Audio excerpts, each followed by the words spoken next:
You know, when we think about markets, we usually picture one of two extremes. Either it's total, all-out war with tons of competitors, or it's a monopoly, where one single company rules everything. But the truth? The real world of business mostly lives in this fascinating, messy, and sometimes totally illegal space right in the middle. So let's dive into that hidden world, shall we? And you know what's crazy? The father of modern economics, Adam Smith, he was onto this way back in 1776. He basically said that whenever business rivals get together, even just for fun, they can't help themselves. They're always tempted to stop competing and start, well, conspiring. It's a warning that's just as real today as it was centuries ago. So what does this look like in our world? Well, it can look like some of the most boring, everyday products you could possibly imagine. Things like laundry detergent and bags of ice. Seriously. But behind these simple items, there's often a wild story of secret meetings, price fixing, and some pretty high-stakes corporate drama. And these secret deals are the perfect window into the strange markets where most companies actually operate. We're not talking about the perfect, clean competition you learn about in a textbook, but something much, much more interesting.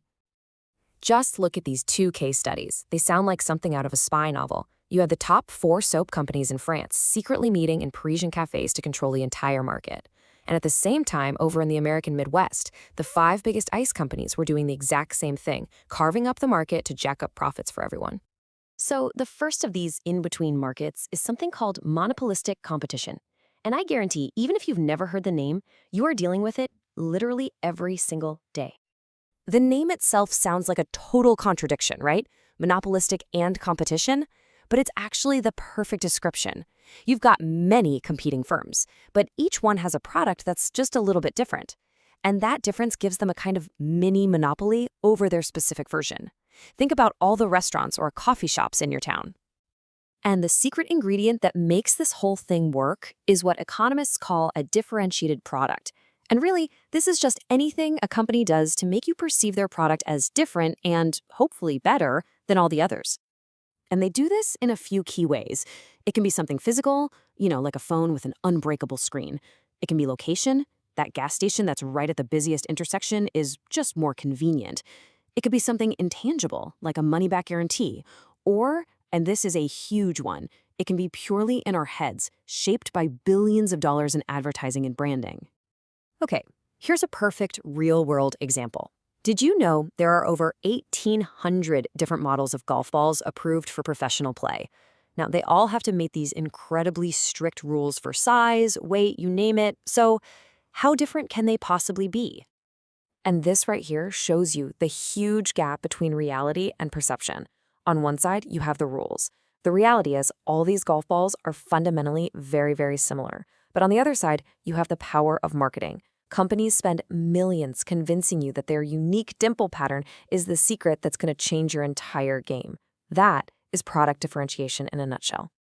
Okay, so that's what happens when you have lots of firms trying to stand out. But what about when there are only a few giant companies calling the shots? Well, that brings us to our second in-between market, oligopoly. And this is the world where our soap and ice cartels were born. I absolutely love this analogy. It perfectly captures the constant tension these companies face. They're stuck in a bag together. They can either go to war, scratching each other to pieces in a brutal price war, or they can cuddle up, collude, and act like one big monopoly to keep prices high for everybody. And here's a crystal clear picture of a classic oligopoly. When it comes to big commercial airplanes, there are really only 2 games in town, Boeing and Airbus. They have the entire global market locked down. It's a duopoly. So, this is the crucial dilemma they live with every single day. Do we cooperate with our rivals, keep output low, and make sure profits are fat for everyone? Or do we get greedy, try to undercut them, and grab a bigger piece of the pie for ourselves, even if it means starting a price war that could destroy us all? To really get why this choice is so incredibly hard and why these secret deals are so unstable, we're going to use a super powerful tool from game theory. It's called the prisoner's dilemma. Okay, so the classic story goes like this. 2 partners in crime get busted. The police are smart. They put them in separate rooms so they can't talk. Then they go to each one and offer them a deal. All right, let's walk through this from prisoner A's perspective. First, imagine B confesses. What should A do? Well, if A stays silent, they get 8 years. But if A confesses, they only get 5, so confessing is better. Now, what if B stays silent? If A also stays silent, they both get just 2 years. But if A confesses, they get off with only 1 year. So again, A is better off confessing. You see the problem? No matter what their partner does, it is always in their own self-interest to confess. So they both confess and get 5 years, even though they could have both gotten only 2 years if they'd just trusted each other. Now let's apply that exact same cold logic to our companies. Instead of jail time, we're talking about profits. If both firms cooperate and hold down their output, they each make a cool $1,000. Awesome! But the temptation to cheat is massive. If firm B cooperates, firm A can cheat, crank up its output, and walk away with $1,500. And if B cheats, well, A still does better by cheating too, making $400 instead of $200. It's the exact same trap. The individually rational choice is to cheat, which leads both of them to a worse outcome. And if you think this is all just some abstract theory, check out this chilling, real-life quote from an executive at a company that got busted for price fixing. This was their mindset. They decided their competitors were their friends and their own customers were the enemy to be exploited. So if formal secret deals are illegal, how do these companies manage to cooperate? Well, sometimes it's through this clever, unspoken understanding. Economists call it a kinked demand curve. So first, everyone kind of agrees on a price. Now, what happens if you try to cut your price to steal customers? Bam, all your rivals immediately match you, so you gain almost nothing. Okay, so what if you try to raise your price? Well, your rivals just sit back and do nothing, and all your customers flee to them. You lose big time. The result? There's a really strong incentive for everyone to just not change their price. All right, let's pull all this together. What does all of this actually mean for us, for the consumers?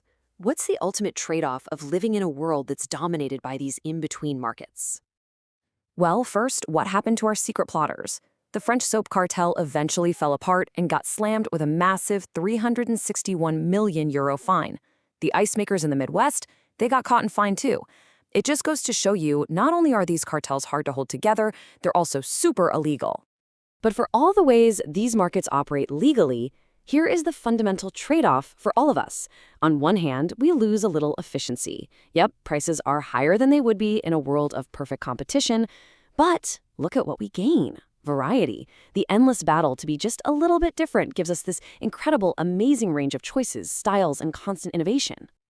And that leaves us with one last big question for you to chew on. Think about the brands you buy every single day. The clothes you wear, the phone in your pocket, the food you eat. All of those choices exist because of these imperfect markets. So, is all that variety really worth the higher price that we all end up paying?